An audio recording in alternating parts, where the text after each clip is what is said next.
questões bem que foram colocadas aqui. O professor colocou a questão do pardo, né? E aí a professora colocou aqui também, ela se auto-identificou, né? Parda. E aí eu vi alguns olhares assim, parda, né? Porque, gente, a gente precisa resolver a questão dos pardos nas comissões de identificação. Inclusive, quero até dizer, né, essa comissão, concordar com a Daniela quando ela diz a comissão de identificação não é uma comissão específica do candidato indígena. A gente vai fazer no preto, né, no pardo, mas quando chega na questão de um candidato indígena, é diferente.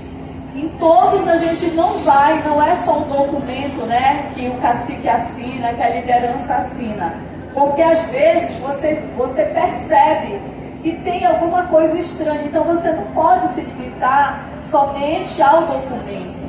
Você precisa também perguntar sobre questões, né, da aldeia, da comunidade, se ele não vive em contexto de aldeia, se ele vive em contexto urbano, mas quais são as suas relações com o movimento indígena. Então tem outras questões, mas o pardo tem sido realmente uma grande dificuldade. Eu já participei de banca, eu participei tanto da banca de identificação, quanto hoje participo da banca recursal, que é quando ele passa pela comissão de identificação e aí ele é reprovado na banca e ele vem pra gente. Eu quero dizer, assim, nunca fiz um estudo, uma conta, mas pela minha percepção, eu acredito que 99% que chegaram na comissão recursal foram aprovados, né? Então a gente precisa melhorar as nossas bancas, essas bancas que vão, no caso do indígena, eu não vejo que como é que a gente chama, de autodeclaração, né? Mas a gente não precisa validar algo que já vem validado da comunidade, né, do povo. A gente precisa, na verdade, só consolidar aquele momento para que não haja nenhuma dúvida. Então, o pardo a gente precisa, porque no preto a gente tem lá os critérios, né? A testa, o cabelo, né? Dependendo dos critérios que se utiliza, da questão étnica. Então, dependendo de cada universidade, né? E aí é polêmico também, tem outras questões, enfim, mas o pardo a gente precisa se debruçar sobre isso. E a outra, só para finalizar, é a formação dos formadores.